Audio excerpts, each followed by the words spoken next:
விஜய் வந்து காவேரி வீட்டுக்கு குழந்தையோட வராரு. அதை பார்த்த காவேரி என்ன இவர் திடீர்னு வந்துட்டுருக்காரு அப்படின்னு சொல்லிட்டு ஒன்றும் புரியாமல் யோசிக்கிறாங்க. உடனே வந்து ஆண்டி எங்கே போனாங்க அப்படின்னு சொல்லிட்டு உள்ளே போகிற சமையல் கட்டு சமைச்சிட்ருக்கீங்களா?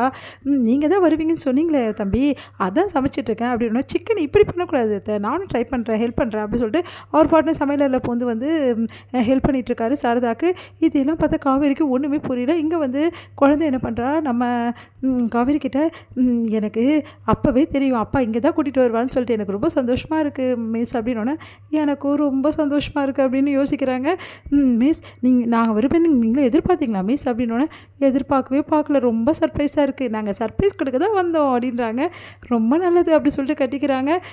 குழந்தை வந்து சந்தோஷம்தான், இவர் வேறு வராரு அப்பப்போ, அம்மா வேறு எதுவுமே சொல்ல மாட்டேங்குது, எனக்கு இங்கே என்ன நடக்குதுன்னு ஒன்றும் புரியல அப்படின்னு சொல்லிட்டு யோசிச்சுட்ருக்காங்க. எங்கே வந்து என்ன பண்ணுறாங்க, சாப்பாடு எல்லாருமே பரிமாறிட்டுருக்காங்க. ஃபஸ்ட்டு நீங்கள் செஞ்ச மாதிரியே இருக்குது, ரொம்ப நாளாக வந்து நீங்கள் சமையலை சாப்பிட்லையா, சூப்பராக இருக்கா அப்படி சொல்லிட்டு பாராட்டி சாப்பிட்டுருக்காரு. என்ன இவர் முன்னாடியே சாப்பிட்ட மாதிரி அம்மா கையில் இப்படி பேசிகிட்டு இருக்காரு அப்படின்னு சொல்லிட்டு காவேரி யோசிச்சுட்ருக்காங்க. சாப்பாடு சூப்பராக இருந்தது ஆண்டி, நைட்டு டின்னர் எங்கள் வீட்டில் தான் அப்படின்னோடனே நைட்டு உங்கள் வீட்லையா? ஆமாம், பின்ன எல்லோரும் எங்கள் வீட்டில் தான் நைட் டின்னர், ஏன்னா லஞ்சு நாங்கள் இங்கே சாப்பிட்ருக்கோம், டின்னர் நீங்கள் அங்கே வந்து சாப்பிட்ணும் அப்படின்னோடனே வந்துட்டா போச்சு, நைட்டு நாங்கள் வந்துடுவோம் அப்படின்றாங்க சாரதா. அதெல்லாம் கேட்டு செம்மையாக டென்ஷன் ஆகிடுறாங்க. காவேரி அம்மா அப்படி சொல்கிறேன், நீ அமைதியாயிரு அப்படி சொல்லிட்டு சரிங்க தம்பி, நைட்டு நாங்கள் டின்னருக்கு அங்கே இருப்போம், நைட்டு நாங்கள் சீக்கிரமாகவே வந்துடுவோம் அப்படின்னு, சீக்கிரமாக வந்துடும் உங்களை நான் எதிர்பார்த்துட்ருப்பேன் அப்படின்னு சொல்லிட்டு விஜய் வந்து வாக்க நான் போகலாம் அப்படி சொல்லிட்டு குழந்தைய கூட்டிகிட்டு போகிறாரு. மிஸ் சீக்கிரமாக வந்துடுங்க மிஸ் அப்படி சொல்லிட்டு குழந்தைய சொல்லிட்டு போகிறா. உடனே விஜய் போனோன்னு செம்ம டென்ஷன் ஆயிடுறாங்க. காவேரி என்னம்மா நினச்சிட்டு இருக்க நீ, அவர் என்னமோ இங்கே என்னமோ சொந்தக்காரங்க மாதிரி வீட்டுக்கு வந்துட்டு உட்காந்து சாப்பிட்டுட்டு இருக்காரு மாமா மச்சா மாதிரி, நீ என்னமோ வந்து அவங்க வீட்டுக்கு உடனே வரேன்னு சொல்கிற, அவர் சொன்னோடனே என்னம்மா நினச்சிட்டு இருக்க நீ, இங்கே பாருடி அவர் நம்ம வீட்டுக்கு வந்து சாப்பிட்டாரா, அப்போ அவர் வீட்டுக்கு நம்ம போய் சாப்பிட்றது நியாயம், நான் நியாயத்தை நீ சொன்னேன் அப்படின்னு. அம்மா நீ ரொம்ப மாறி போயிட்டம்மா, எனக்கு ஒன்றுமே புரியலம்மா, யார் வீட்டுக்கும் போகக்கூடாதுன்னுவே, யார் வீட்லேயும் போயிட்டு சாப்பிடக்கூடாதுன்னுவே, என்னென்ன பண்ணுவேன் நீ, ஏம்மா இப்படி மாறிட்டே ஒரு விஷயத்தில் எனக்கு ஒன்றுமே புரியலம்மான்றாங்க. உடனே சும்மா தேவையில்லாமல் பேசிட்டு சாயந்தரம் என்ன ட்ரெஸ் போட்டுன்னு போகலான்னு எடுத்து வைடி, அயன் பண்ணி வைக்கணும்னா அயன் பண்ணி வச்சுக்கோ அப்படி சொல்லிட்டு போகிறாங்க. இங்கே என்ன நடக்குது ஒன்றும் புரியலையே அப்படி சொல்லிட்டு காவேரி குழம்பி போகிறாங்க. விஜய் வந்து என்ன பண்ணுறாரு, தடபுடலாம் சமைச்சிட்ருக்காரு. அதை பார்த்துட்டு வந்து தம்பி நானும் ஹெல்ப் பண்ணுறேன் தம்பி அப்படின்னு சொல்லிட்டு வந்து வேலை செய்கிறவங்க சொல்கிறாங்க. இல்லை இல்லை இன்றைக்கி ஸ்பெஷல் ஆள் வரப்போகிறாங்க, அதனால் என் கையால் நானே சமைக்க போகிறேன்னு சொல்லிட்டு விஜய் வாங்கிட்டு எல்லாத்தையும் சமைச்சிட்ருக்காரு. என்னப்பா விஜய் நீயே வந்து சமையல் சமைச்சிட்ருக்க, என்னாச்சு அப்படின்னோடனே காவேரி வரப்போகிற தாத்தா அப்படின்னோடனே அதிர்ச்சி அடைகிறாரு.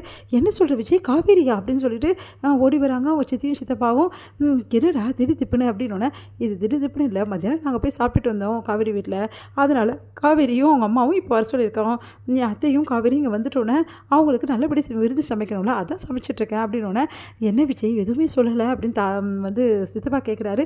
இதில் சொல்கிறதுக்கு என்ன இருக்குது, இதுக்கப்புறம் இப்படி தான் என் காவேரி எப்போ வேணாலும் இந்த வீட்டுக்கு வரலாம்ல, என் வீட்டுக்கு என் காவேரி என் பொண்டாட்டி வரதுக்கு யாரும் பர்மிஷன் வேணும், ஐயோ பர்மிஷனாக நான் சொல்லலை விஜய், இருந்தாலும் இப்போ காவேரிக்கு உண்மை தெரியாதுல்ல, உண்மை தெரியலன்னா என்ன, எனக்கு உண்மை தெரியல உங்கள் எல்லாருக்கும் உண்மை தெரியும்ல, அப்புறம் என்ன, ஏன் அதுக்கும் ஏதாவது வந்து வச்சுருக்கீங்களா, நான் எதாவது பிளான் பண்ணலாம் காவேரி வர விடாமல், ஐயோ விஜய் அப்படிலாம் சொல்லாதப்பா, அப்படிலாம் யோசிக்கலப்பா, இதுக்கப்புறம் யோசிக்கவும் மாட்டேன்ப்பா, ப்ளீஸ்ப்பா நடந்த விஷயத்தெல்லாம் விட்டுருப்பா அப்படின்னு தாத்தா சொல்கிறாரு. சரிங்க தாத்தா, காவேரி வரா, நீங்கள் அமைதியாக தான் இருப்பீங்க எனக்கு தெரியும், ஆனால் சித்தியும் சித்தப்பாவும் கொஞ்சம் தேவையில்லாத பேசாமல் அமைதியாக இருக்க சொல்லுங்கள், அத்தை மனசு ஏதாவது கஷ்டப்பட்டுற மாதிரி ஏதாவது பேசிட்டாங்க அப்புறம் நல்லா இருக்காது அப்படின்னு. நாங்கள் எதுவும் பேசலப்பா விடு அப்படின்றாரு சித்தப்பா. அடுத்து வந்து இங்கே விஜய் வந்து தடபுடா சூப்பராக சமைச்சிட்ருக்காரு. இவ்வளோ வகை செஞ்சுருக்கீங்களாப்பா அப்படின்னு. ஆமாடா சொல்லும், சரி எங்கள் மிஸ்ஸுக்கு இதெல்லாம் பிடிக்கலன்னு என்ன பண்ணுவீங்க, யார் சொன்னது, உங்கள் மிஸ்ஸுக்கு இதெல்லாம் ரொம்ப பிடிக்கும், நீ பார்க்க தானே போகிற அப்படின்னு சொல்லிட்டு எல்லாத்தையும் சமைச்சு வைக்கிறாரு. எங்கே வந்து காவேரி வீட்டுக்கு வராங்க. வீட்டுக்கு வந்து காவேரி வீடை பார்த்துட்டு அப்படியே மலைச்சு போயிடுறாங்க. சார் உங்கள் வீடு ரொம்ப நல்லா இருக்குது சார் அப்படின்றாங்க. உடனே வந்து இதுதான் எங்கள் தாத்தா அப்படின்னு சொல்லிட்டு குழந்தை அறிமுகப்படுத்துகிறா. வணக்கம் சார் அப்படி சொல்லிட்டு சொல்கிறாங்க காவேரியும். அதை கேட்டுட்டு வந்து தாத்தா வந்து வணக்கம்மா அப்படின்றாங்க. சாரதா பார்க்குறாரு தாத்தா, அப்படியே வந்து பார்த்துட்டே இருக்காங்க. சாரதா வணக்கங்க அப்படின்னு சொல்லணும், வணக்கம் யாருக்கும் தெரியாமல் வணக்கம் சொல்கிறாங்க சாரதா. அடுத்து வந்து எல்லாருமே வந்து என்ன பண்ணுறாங்க, ரொம்ப சந்தோஷமாக இருக்காங்க. சரி டின்னர் டைம் ஆகிடுச்சு, எல்லாம் சாப்பிடுவாங்க அப்படின்னு சொல்லிட்டு சாப்பிட வைக்கிறாங்க.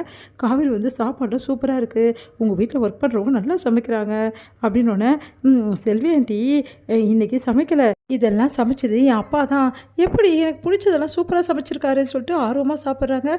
காவேரி ரசித்து சாப்பிட்றத பார்த்துட்டு அப்படியே ரசித்தபடி விஜய் வந்து அவங்கள பார்த்துட்டே நிற்கிறாரு கலங்கியபடி.